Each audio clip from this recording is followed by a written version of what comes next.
हो गया सबका? ठीक है, तो इधर बैठ दीजिए, ऑन करवा दें।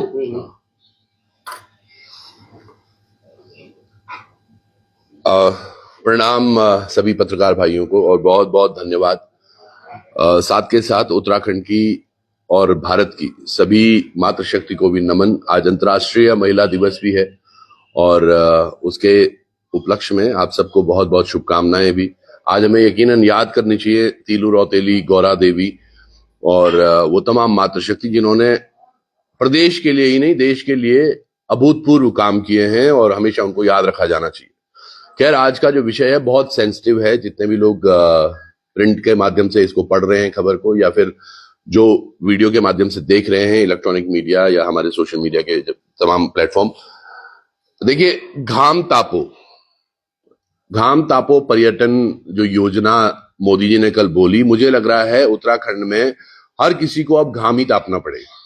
क्योंकि घाम तापने से हो क्या रहा है कि लेकिन जो रोजगार हमारे पास है उस पर किस तरह से हनन हो रहा है, ये एक बड़ा विषय है। और आप सब लोग यहाँ आए हैं तो मुझे लगता है आप इस बात को और मुखरता से और समझेंगे भी। मैं कुछ विषयों पर आज ये चर्चा करना चाह रहा था। जैसे कि सबसे पहले आप समझिएगा, कल एक विजिट हुई है केदारनाथ विधायक आशा नौटियाल जी के द्वारा, जहां पर उन्होंने तमाम विभाग के लोगों को लेकर गुप्तगाजी या मान के चलो कुंड से लेके और गौरी कुंड तक का सफर उन्होंने किया और यात्रा की अव्यवस्थाओं को देखा, कहां कहां पर सड़क में क्या क्या दिक्कत है। बहुत अच्छा पहल है। लेकिन उसके बाद एक लाइन पर, पंक्ति पर मेरी एक नजर पड़ी, तो उस पर लिखा हुआ था कि अतिक्रमण हटाया जाएगा, जो मुझे बड़ा दर्द होता है इसको समझने के लिए, क्योंकि यही काम जो पूर्व में विधायक थी उन्होंने भी किया था। उनके चलते तब आप देखिएगा किस तरह से फाटा में, सोनप्रयाग में बुलडोजर चला, हमारे जो गरीब भाई थे उनके ढाबों को ध्वस्त किया गया, वो दुकानों को ध्वस्त किया गया जहां बमुश्किल वो 200-400 रुपए कमाते थे डेली के, और अब एक बार फिर से वही प्रक्रिया दोहराने जा रही है। तो ये बिल्कुल ये होना नहीं चाहिए। इसमें सरकार को और प्रशासन को बड़ी सख्त से, कल भी हमने इसमें एक हिदायत करके एक पोस्ट की थी कि किसी भी तरह से हो, आपको ये समझ आना चाहिए कि आम आदमी अब चुप नहीं रहेगा और अगर उनके रोजगार पर, जो कि बमुश्किल उनको मिल पा रहा है, अगर इसके साथ कुछ खिलवाड़ होता है तो ये यकीनन बहुत बुरा होगा। मैं अतिक्रमण समझना चाह रहा हूं, अतिक्रमण आप किसको बोल रहे हैं? जो दुकान सड़क के किनारे बनी हुई है या वो जो ढाबे? क्योंकि अगर ऐसा है तो आंचल कैफे जो सरकार द्वारा बनाए गए हैं वो भी उसी सड़क पर है। तो आपके क्या नीति नियम है, किस तरह से व्यवस्थाएं हैं, उस पर आपको मुखर होना पड़ेगा। उस पर आपको जनता को भी जवाब देना पड़ेगा कि किस तरह से ये चीजें आप तय कर रहे हो कि अतिक्रमण किसको मान रहे हो। मुझे लग रहा है अगर आप अतिक्रमण किसी दुकान को मान रहे हो तो आपको अतिक्रमण फिर उसको भी मानना पड़ेगा जो आंचल कैफे या अन्य ऐसे कैफे चल रहे हैं। समझिएगा, कुंड से शुरू करें तो काकड़ा में पहला आंचल है, फिर आगे जाएंगे तो ब्यूंग पे दूसरा है, आगे फिर आप एक और की तैयारी कर रहे हैं, और तमाम ये जो आंचल कैफे खुल रहे हैं इनकी तैयारियां आप लगातार कर रहे हैं। फाटा में कुछ दुकानदार भाई हैं जिनके आसपास आजकल फीता लेकर आप चल रहे हैं, तो उनका क्या अव्यवस्था है उस पर एक बड़ा प्रश्न है। वो अव्यवस्थाएं कब तक चलेंगी, कैसे चलेंगी, ये आम जनता को पता होना चाहिए। आज चाहिए था कि कुंड, फाटा, सोनप्रयाग, गौरीकुंड, जहां जहां सड़क मार्ग में कुछ गलतियां हो रखी हैं, जो सुधारीकरण होना चाहिए था वो होना चाहिए था। क्योंकि जिलाधिकारी महोदय से जब हमारी अंतिम इस बारे में बात हुई थी तो जिलाधिकारी ने बोला था कि भाई हम मार्च तक पहुंचते पहुंचते इन तमाम चीजों को ठीक कर लेंगे। लेकिन अगर वो चीजें अभी तक ठीक नहीं हुई है तो ये यकीनन बहुत बड़ा प्रश्न है। और इसके बाद मैं सरकार की एक मंशा पर यहां पर प्रश्न उठा रहा हूं, जो ये 2024 में 23-24 की जो यात्रा थी, वो यात्रा इन्होंने पूर्णतः विफल की रजिस्ट्रेशन के नाम पर। और अब की बार एक और इसी तरह से चीज आई है जिसमें रजिस्ट्रेशन को लेकर बड़ा प्रश्न है। इनका कहना है कि रजिस्ट्रेशन तो होगा लेकिन साथ के साथ डिक्लेरेशन भी करना पड़ेगा। तो यानी कि जितने भी यात्री आने वाले हैं धाम में उनको रजिस्ट्रेशन अनिवार्य है, और साथ के साथ डिक्लेरेशन की भाई हम होटल में ठहरने वाले, हम कहां रुकने वाले हैं, कितने लोग हमारे साथ जाएंगे, और वो गाड़ियों का भी रजिस्ट्रेशन होगा। तो सोचिएगा, अव्यवस्थाएं फैलाने के लिए इन्होंने पहले ही जाल बना दिया। क्या वापस से कैची धाम भेजने का फैसला है? और इसमें एक बड़ी चीज इन्होंने कहा है कि ANPR यानी कि ऑटोमेटिक नंबर प्लेट रिकॉग्निशन, एक कैमरा लगेगा, और ऐसे 30 कैमरे इन्होंने लगाने हैं यात्रा के दौरान, जो बताएंगे कि भाई ये नंबर, ये गाड़ी का जो नंबर है ये रजिस्टर्ड है या नहीं। समझिएगा आप, ये 30 कैमरा बेचने वाली जो कंपनी है, कहीं उसको केवल फायदा देने के लिए तो ये नहीं हो रहा है। इसमें ड्राइवर को परेशान किया जाएगा, किस तरह से वो डिडक्ट करना है, कहां वो आरटीओ के चक्कर मारते रहेंगे। अब समझिएगा, रुद्रप्रयाग में जिले की बात करूं तो यहां विगत काफी समय से एआरटीओ नहीं है। यहां आरटीओ की व्यवस्था किस तरह से होगी, क्यों नहीं है। यहां पर पौड़ी से जो आरटीओ है वही रुद्रप्रयाग भी देख रहे हैं। तो जब ये यात्रा शुरू हो जाएगी तो किस तरह से ये चीजें करेंगे, ये एक बड़ा प्रश्न है। और कहीं ना कहीं मुझे ये साफ लग रहा है, जो ये ANPR जो कंपनी जो ये कैमरे हैं, जो ये कंपनी इनको प्रोवाइड करने वाली है, वहां कहीं ना कहीं झोल है। और कैसे भी जो आज की ये सरकार दिख रही है, ये हमेशा ही उनके लिए काम करना पसंद करती है जो इनको पैसे देती है, दाम देती है। तो कहीं ना कहीं इस पर मेरा ये बड़ा प्रश्न है कि क्या ये यात्रा को वापस से डाइवर्ट करने का प्लान है। क्योंकि अगर ये आप डिक्लेरेशन मांग रहे हो तो किस तरह से डिक्लेरेशन। हाँ, इसमें एक चीज जो मुझे थोड़ा फायदे की लगी वो ये जरूर थी कि भैया अगर कोई बाहर का व्यक्ति है जो गाड़ी लेकर यहां आ रहा है और जिसका रजिस्ट्रेशन नहीं हो रखा है गाड़ी का, तो उसको ऋषिकेश में रोका जाएगा। वहां से दूसरी टैक्सी जो उत्तराखंड की टैक्सी है उसके माध्यम से उसको यहां ऊपर भेजा जाएगा हिल्स में। वो तो बात अच्छी है, ऐसा तो आपको सबके लिए करना चाहिए कि जो हिल परमिशन जिनके पास है। क्योंकि ये पिछली बार भी हमारे ड्राइवर भाइयों का बड़ा कंप्लेन रहा है कि दिल्ली से, जयपुर से, राजस्थान से जो लोग आ रहे हैं वो प्राइवेट नंबर की गाड़ियों में आ रहे हैं और यहां पर आकर वो परेशान कर रहे हैं लोकल्स को। एक, उनको गाड़ी चलानी नहीं आ रही है, कतिपय जगह पर वो हुड़दंग करते हैं, कई कतिपय जगह पर वो प्राइवेट नंबर की गाड़ियां लेकर आते हैं। इस पर जरूर अंकुश लगना चाहिए। पर ये ANPR को हम बिल्कुल समर्थन नहीं करते हैं। ये यकीनन रजिस्ट्रेशन और डिक्लेरेशन के नाम पर जनता को वापस से ठगने का काम हो रहा है।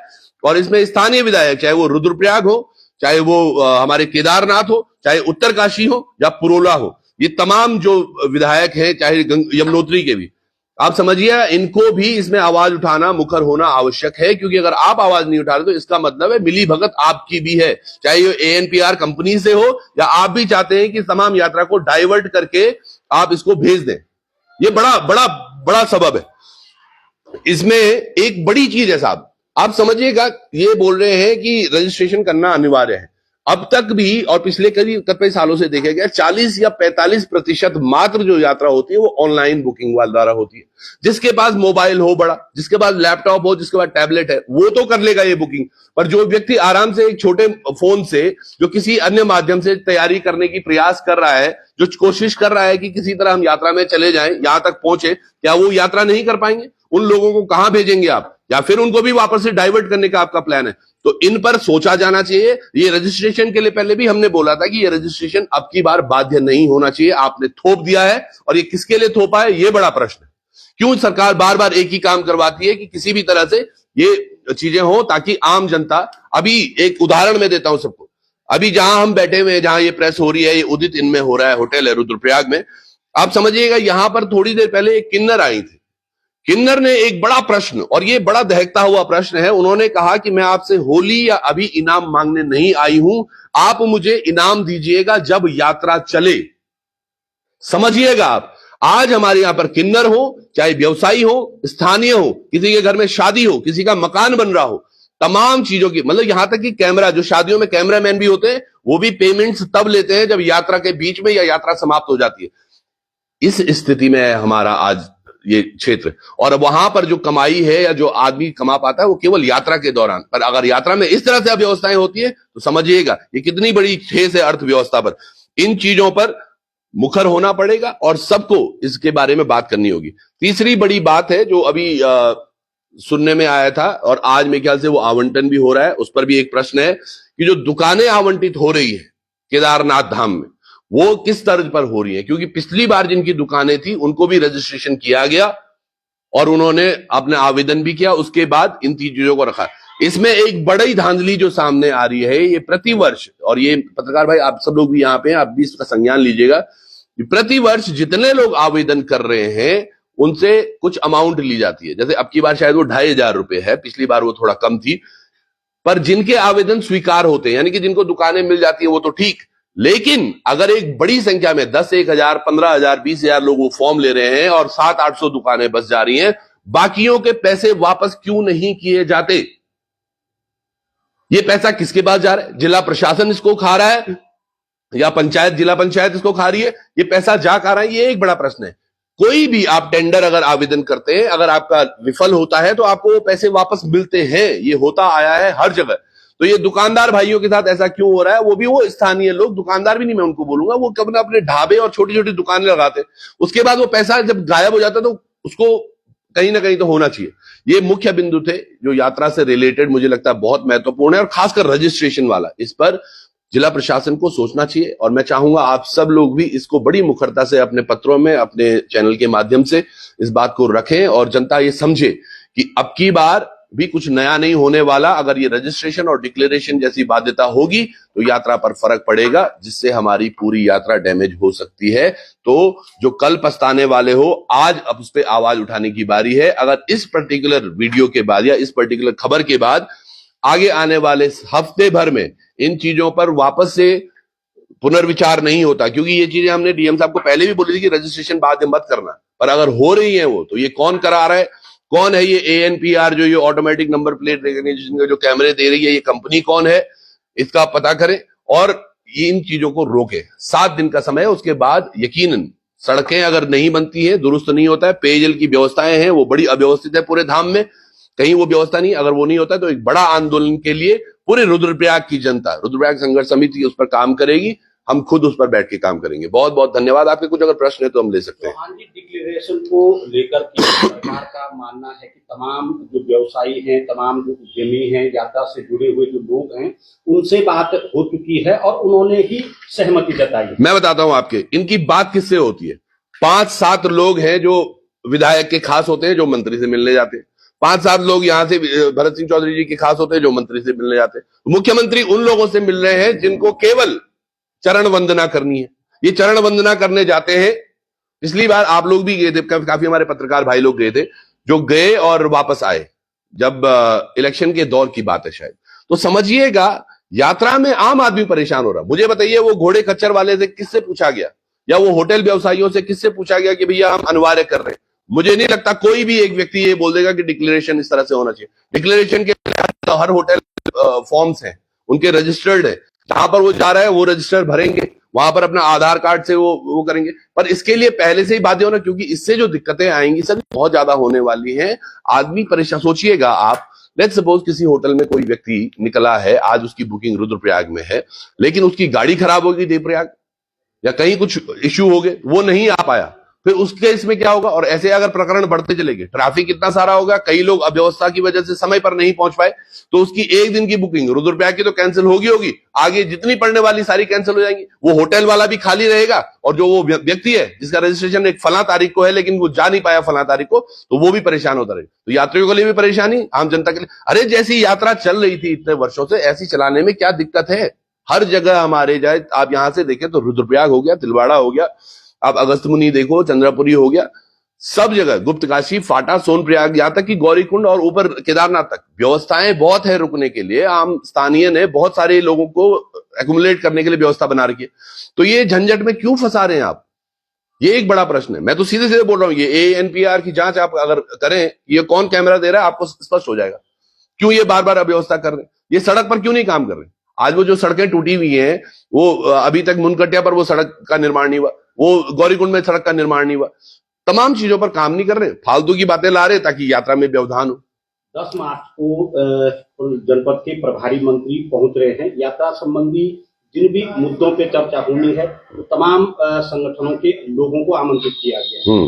क्या वहां ये मामला उठेगा? सर 10 मार्च आप बोल रहे हैं ना, अभी तो 3 दिन है, हमने वही बोला है, कम से कम बिल्कुल वहां भी उठेगा ये मामला, उठना चाहिए। आज कम से कम देखिए, मान लिया आज 7 तारीख है, तो 3 दिन के बाद ये हो रहा है। हम तो हफ्ते भर का टाइम फिर भी दे रहे हैं कि हफ्ते भर में इन चीजों को सुदृढ़ किया जाए, क्योंकि यहाँ के नेताओं के मुंह में मैंने देखा दही जमी हुई है। ये कई वर्षों से देख रहे हैं कि आम जनता के लिए आवाज नहीं उठा पा रहे। जब आम जनता के लिए सोचिएगा आप, अभी ये खबर है, पता नहीं ये कितनी पुष्ट होती है, और मैंने इसमें काफी जो अंदरूनी मेरे सूत्र कहते हैं, ये बात काफी हद तक सच है।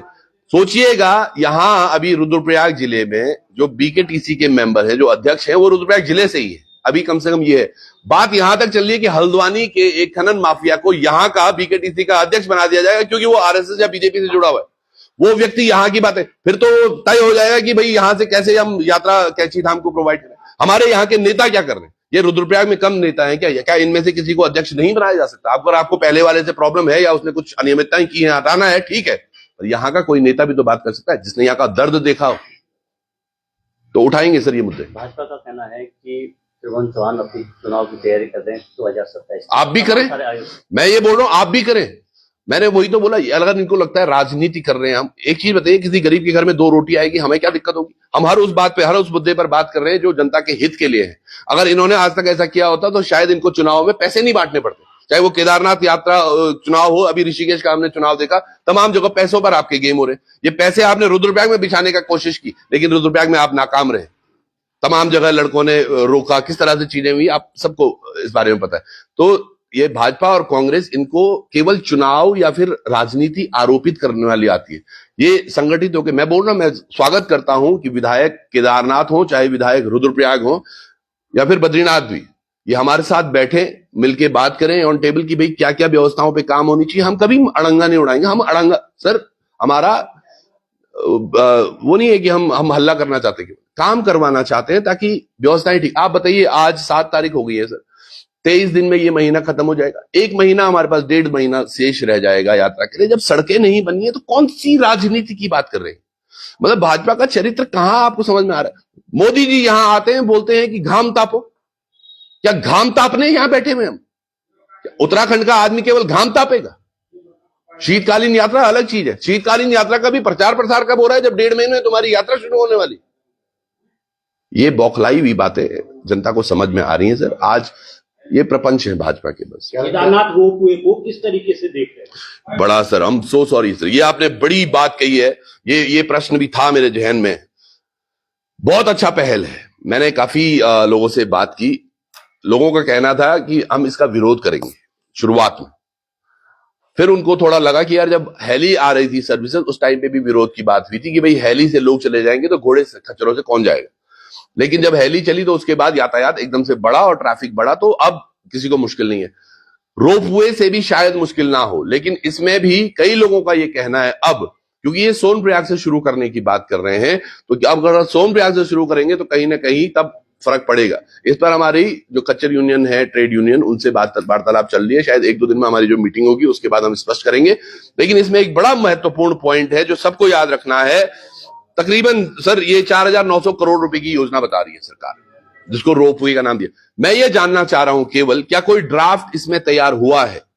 अगर ये सोनप्रयाग से शुरू कर रहे हैं, सबसे बड़ी मुसीबत जो आज जिनको पता होगा, यमुनोत्री में जो रोपवे बन रहा है, वो रोपवे जहां से शुरू हो रहा है वहां पार्किंग का इलाका है। समझिएगा, आप बहुत ध्यान से सुनिएगा। और यमुनोत्री में उसके अलावा पार्किंग की कोई व्यवस्था अभी तक बनाई नहीं गई है। तो सोनप्रयाग में जब आप ये रोपवे बनाते हैं तो क्या आपने व्यवस्था बनाई है कि आप पार्किंग कहां से बनाने वाले और रोपवे कहां से? दूसरी बात, कौन से गांव की जमीनें आप अपने हिस्से में लेने वाले हो ये रोपवे को संचालित करने के लिए?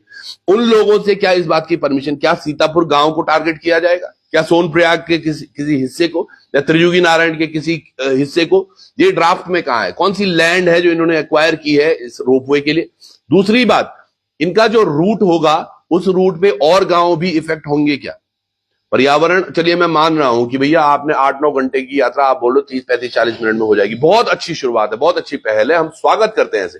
लेकिन एक ड्राफ्ट क्लियर होना चाहिए लोगों के बीच में कि ये जमीन कौन सी आवंटित हो रही है, ये कौन से लोग इसको करने वाले हैं और इसका फायदा किस किसको, कौन कौन से गांवों को मिलने वाला है। चौहान जी, एक सवाल ये भी है, जी पिछली बार पंजीकरण व्यवस्था के तहत हुई है जिससे यात्रा डाइवर्ट की है, इस बार भी डेस्टिनेशन जो पहले ही फॉर्म भरना है, यात्री ने अपनी पहले ही सूचना देनी है, उससे भी कहीं ना कहीं जो है यात्रा डाइवर्ट करने की जो सरकार की मंशा है वो करने जा रही है। बिल्कुल वो है, वही मैं बात कर रहा था। डिक्लेरेशन फॉर्म की वजह से जो अव्यवस्थाएं होंगी, आप कियोस्क हो जाएगा साहब। आप समझिएगा, रजिस्ट्रेशन के नाम पर, बैरिकेडिंग के नाम पर लोग पहले ही परेशान होते, बमुश्किल चंद लोग यहां आते हैं, उसके बाद कियोस्क होगा। Declaration is not possible at all. I am not too sure ये बनाया है किसने बनाया है। एंड इसीलिए मेरा पॉइंट ये है कि ये डिक्लेरेशन फॉर्म की बात करने वाली कोई कंपनी होगी जो सरकार के पास गई होगी, उन्होंने बोला होगा सर हम एक कैमरा लगा देते हैं जिसको गाड़ी की नंबर प्लेट ट्रेस हो जाएगी, ये पता चल जाएगा ये गाड़ी हमारे रजिस्टर्ड है या नहीं है और इसके अंदर लोग जो है वो रजिस्टर्ड है या नहीं। तो केवल वो कैमरा बेच, जो मेरा अनुमान है, हो सकता है मैं गलत भी हूं इस तथ्य पर जो मुझे लग रहा है बिल्कुल सत्य है ये कि कोई न कोई तो है जिसने ये इन्फ्लुएंस किया है डिक्लेरेशन फॉर्म को। आप समझिएगा हर होटल में रजिस्टर्ड रखे हुए हैं जिन पर बहुत पहले से ही आधार कार्ड के माध्यम से या अन्य माध्यमों से एंट्रीज होती है, पता होता है कौन कितने लोग हैं, कहाँ कहाँ क्या रुके हुए हैं, तमाम चीजें। आज ये डिक्लेरेशन ऐसा तो नहीं कि जो डिक्लेरेशन फॉर्म है उसको सिर्फ एक नंबर के तौर पर देखा जाए कि हाँ भाई इतने लाख यात्री यात्रा में आए, चाहे उनको उस यात्री से स्थानीय को लाभ हो चाहे ना। सर एक चीज और है, स्थानीय के लाभ से मुझे लगता है भाजपा को कोई लेना देना नहीं है। ताजा उदाहरण है कुंभ का। आप समझिएगा कुंभ में हर दिन अपडेट आए 2 करोड़ लोग, 5 करोड़ लोग, 10 करोड़ लोग, 20 करोड़ लोग। ये नंबर आ कहां से रहे थे? वहां तो कोई रजिस्ट्रेशन नहीं था। ये तो नंबर भोकाल के नंबर में मान सकता हूं। एक मैं वीडियो देख रहा था, कोई भाई बोल रहा था कि भाई 5000 ट्रेनें आई हैं, उसके हिसाब से फिर वो बोलता है कि भाई इतनी बसेस आई हैं, इतनी फ्लाइट उड़ी है, उसके हिसाब से एक ऑन कैलकुलेटिव नंबर 80-85 लाख या 1 करोड़ तक जा रहा था। उनका ये मानना था। हो सकता है वो थोड़ा सा एब्रीविएशन हो, नंबर ज्यादा भी हो सकते। पॉइंट क्या है, आज वो रजिस्ट्रेशन या नंबर जानने की क्या जरूरत पड़ी? इस पिछले साल आपने बोला 67 लाख, कैसे बोला आपने? वो भी तो कोई नंबर होगा। उससे पहले आपने बोला 47 लाख, वो भी तो कोई नंबर होगा। तो ये number, this is not number game. आज से पहले भी नहीं, यात्रा आज से नहीं अनादिकाल से चल रही है। आज हम बात करें वो तीर्थ पुरोहितों की जिन्होंने तब से धाम को संभाला हुआ है। आज उनसे इतर आप जाकर इस तरह की व्यवस्थाएं कर रहे हैं छुटक। मैं क्यों नहीं वो बात करते हैं कि भैया जो 42, एक कभी सुना मैंने कि 42 लोगों के पट्टे होते थे केदारनाथ में, आज वो संख्या 252 पट्टों की। किसने आवंटित कर दिया?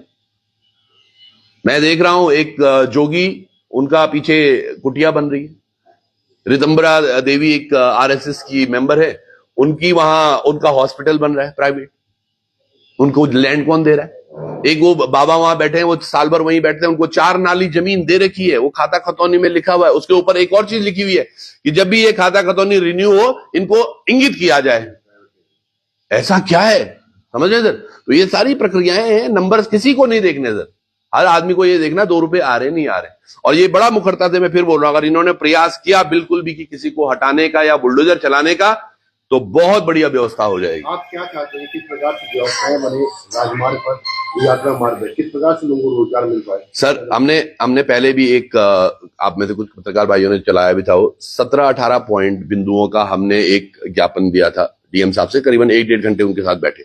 हमारी पूरी व्यवस्था थी कि कैसे एक घोड़े खच्चर वाले को, कैसे एक दुकान वाले को, कैसे एक नींबू पानी और खीरा बेचने वाले को भी व्यापार होगा। पर ऐसी व्यवस्थाओं में तो सर वो भी सर बैठ के पकड़ जाएंगे। आप देखते हैं कि लैंडस्लाइड हुआ था पिछली बार 2 साल पहले गौरकुंड में जी, जहाँ पे जिन लोगों ने दुकानें खोली थी वहां पे अतिक्रमण था। ऐसे में लैंडस्लाइड एरिया में अगर दुकानें खोलेंगे दिक्कतें होंगी। बिल्कुल, लैंडस्लाइड जोन पहले से ही रिजर्व होने चाहिए, वहां कुछ नहीं। ये वहां जब बन रहा होता है तब इनको देखना चाहिए कि यहां ना बने। उसके हम बिल्कुल खिलाफ हैं। जहां पर आपदा आ रही है या पता चल रहा है ये डेंजर जोन है, आप मान के चलो इतने वर्षों से हम सबको पता है, यहां से हम पीछे जाते हैं, हमेशा टूटता रहता है। तो ये मैं नाम बोल रहा हूं, कौन सी जगह है? सिरोबगढ़ में हमेशा टूटता। तो सिरोबगढ़ के आसपास तो दुकान नहीं खोल सकते। तो ये चीजें स्थानीय को पता है कि भाई गदेरा कहां से आ रहा है, कहां से नीचे मिट्टी खिसक रही है, कहां पे से पत्थर गिर रहे हैं। इन्होंने भी तो बैरिकेडिंग या तिरपाल वहीं बना रखा है, जहां पैदल रास्ते पे जहां टिन शेड बने हुए हैं वो वही है जहां पत्थर गिरते हैं। तो सबको पता है इतने वर्षों से। तो लोग जो बना रहे हैं अपनी दुकानें या छोटे मोटे, वो भी वो वहां बना रहे हैं जहां व्यवस्थाएं, मतलब जहां ये टूट फूट नहीं है। अगर राजमार्ग की बात करें, सबसे ज्यादा कनेक्टिविटी हम राजमार्ग की करते हैं, लेकिन राजमार्ग की चीज आप सिरोबगढ़ देखते हैं। आप इस जनता के संघर्ष समिति के अध्यक्ष भी हैं। सिरोबगढ़ की ये सीधी बाईपास नहीं बन पाए, अगस्त नहीं बन पाए, कौन नहीं पाए। आज भी राजमार्ग की जो हालत देखते हैं आप, फाटा में देख लीजिए, अपने आगे गागड़ा में देख लीजिए, कहीं भी देख लीजिए, क्यों आप लोग राजमार्ग को लेकर आवाज नहीं उठाते? केदारनाथ में एनएच पर जब काम हो रहा था, डामरीकरण का स्तर इतना न्यून था। वो जब वीडियो मैंने किया था, वहां पे मैं था, हमने वो पूरी रोड 1.5 किलोमीटर उखाड़ी। फिर जिलाधिकारी को मैंने वो वीडियो भेजी, जिलाधिकारी ने और आदेश किया। तो शायद मैं ही वो व्यक्ति हूं जो 3-4 बार मुनकट्टिया पे चला गया। मैं 2-3 बार ही गौरीकुंड चला गया। मैं गौरीकुंड में भी गया, तब तो कुंड जहां वो गायब हो रखा है। तो कोशिश अपनी तरफ से पूरी कर रहे हैं। यह है कि जनता साथ देगी तो चीजें और अच्छे से होंगी। खैर वो राजनीतिक नहीं है बात है, पर पॉइंट क्या है, हम लगातार उठा रहे हैं ये बात। ये प्रश्न मुझे लग रहा है कि ज्यादा अच्छा है आप चौधरी जी से मिलें कभी, तो उनसे भी बात करें इस बारे में। आशा नौटियाल जी आपको मिलती है तो उनसे बारे में बात करें, है ना। जो जो नेता हैं जो एक्चुअल सदन में बैठे, सदन में इनके मुंह में दमी जमी हुई है, सोचिएगा कितना बड़ा एक वो है, एक प्रश्न काल में आपको एक प्रश्न मिलता है। यहां पर बुद्धि विवेक वाली बात है, बहुत ध्यान से सुनिएगा, बहुत ज्यादा समय में आपको नहीं लूंगा। पहले से ही प्रश्न चल रहा था, मुझे लग रहा है तो प्रीतम सिंह जी का था या फिर यशपाल आर्य का था, हॉस्पिटल को लेके कि आप हॉस्पिटल में कब वो कराएंगे। तो इस पर धन सिंह रावत बहुत समय से बात कर रहे थे कि भाई ये व्यवस्था है, इसलिए हम डॉक्टर्स नहीं दे पा रहे। आशा नौटियाल जी के पास 30 सेकंड का एक प्रश्न भी वो पूछ नहीं पाई, वो भी ऋतु खंडूड़ी ने उनको इंगित किया कि भाई प्रश्न तो पूछो। सोचिएगा 30 सेकंड में केदारनाथ विधानसभा की, जहां की अब यात्रा शुरू होने वाली, केवल वो 30 सेकंड का प्रश्न था, और वो भी केवल वही प्रश्न था जिसका वो जवाब पिछले 1 घंटे से दिए जा रहे थे। उन्होंने तो सही कहा कि मैंने अभी बताया कि ऐसे ऐसे, तो 10 सेकंड में उनका उत्तर हो गया, क्योंकि ये वही रट के गई थी, हॉस्पिटल की बात की थी उकीमठ की, समझिएगा, ये वही रट के गई।